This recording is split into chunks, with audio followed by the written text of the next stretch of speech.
ਬਿਸਮਿਲ੍ਲਾਹਿਰਰਹਿਮਾਨਿਰਰਹੀਮ। अस्सलामु अलैकुम जी आया ਨੂੰ ਰੈਕਸ ਕਿਚਨ ਵਿੱਚ ਸਾਰੇ ਦੋਸਤਾਂ ਨੂੰ ਖੁਸ਼ ਆਮਦੀਦ। ਅੱਜ ਅਸੀਂ ਬਣਾਵਾਂਗੇ ਮਲਾਈ ਬੋਟੀ, ਕਰੀਮੀ ਚਿਕਨ ਬੋਟੀ। ਬਾਰਬੀਕਿਊ ਵਿੱਚ ਸਭ ਤੋਂ ਜ਼ਿਆਦਾ ਪਸੰਦ ਕੀਤੀ ਜਾਣ ਵਾਲੀ ਰੈਸਪੀ ਹੈ। ਬਹੁਤ ਹੀ ਲਜ਼ੀਜ਼ ਤੇ ਮਜ਼ੇਦਾਰ ਡਿਸ਼ ਬਣਦੀ ਹੈ। ਤਕਰੀਬਨ ਹਰ ਸ਼ਖਸ ਨੂੰ ਪਸੰਦ ਹੁੰਦੀ ਹੈ। ਸਭ ਤੋਂ ਪਹਿਲੇ ਅਸੀਂ ਬੋਨਲੈਸ ਚਿਕਨ ਲੈ ਕੇ ਉਹਨੂੰ ਮਸਾਲੇ ਲਾ ਕੇ ਰੱਖਣਾ ਹੈ। ਮਸਾਲਿਆਂ ਦੇ ਵਿੱਚ ਅਸੀਂ ਜਿਹੜੀਆਂ ਚੀਜ਼ਾਂ ਪਾਉਣੀਆਂ ਉਹ ਦੇਖ ਲਓ। 1 चम्मच नमक पा लो, 1 चम्मच धनिया पाउडर, 1 चम्मच ज़ीरा पाउडर, 1 चम्मच सफ़ेद मिर्च पाउडर, 2 चम्मच खुश्क दुध,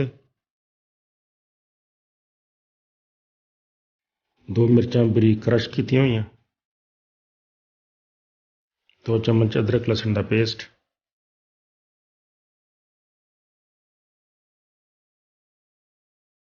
ते 200 ग्राम दही ते 100 ग्राम तकरीबन फ्रैश क्रीम पाउनी है।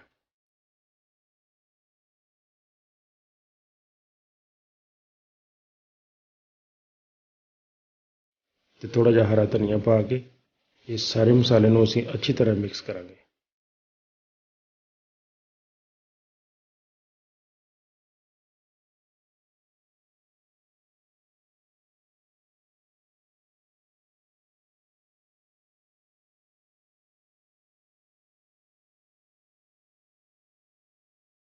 मसाला साडा अच्छी तरह मिक्स हो गया।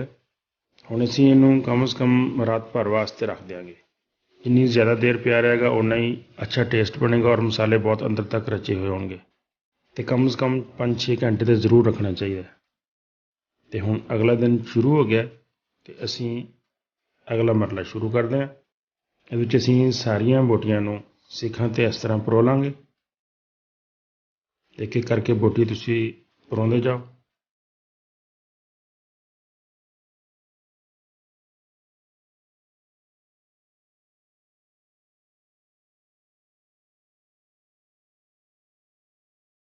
जो सारियां बोटियां सीखां ते लग जान फिर असीं स्टैंड विच कोले भखावांगे ते एक एक करके सारियां सीखां कोलियां ते रख के भुनांगे।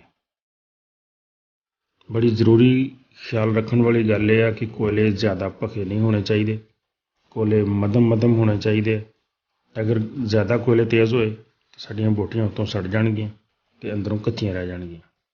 इस वास्ते बहुत हल्की अग ते तुसीं इहनूं पकाना है। 3-3 4-4 मिनट बाद तुसीं इहनूं पलटदे भी जाना।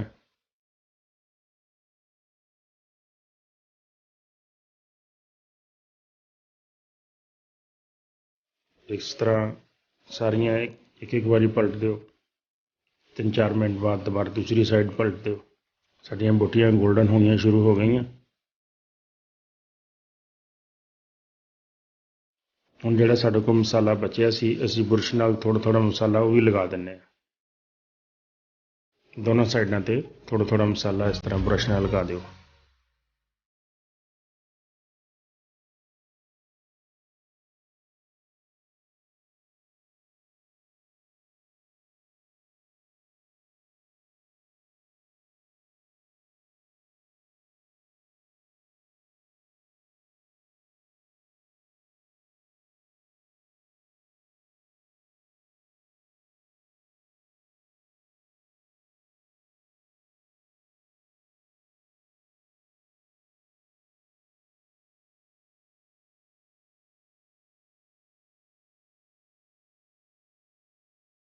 एक बारी फिर पलट दो तो साडी चिकन की मलाई बोटी बहुत अच्छी तैयार हो गई। देखो कितना गोल्डन खूबसूरत कलर बनया तो बहुत ही अच्छा टेस्ट बनया।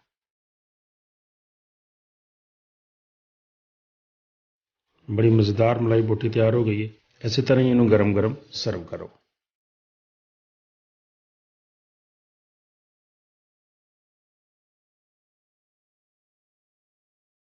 यकीनन मेरी वीडियो तुहानूं अच्छी लगी होएगी। वीडियो अच्छी लगी होवे तो दोस्तां नाल अजीज़ां नाल जरूर शेयर करया करो तो अपने ख्यालात का इजहार भी जरूर करया करो। मेरी वीडियो नूं पूरी देखने का बहुत शुक्रिया। अस्सलाम वालेकुम।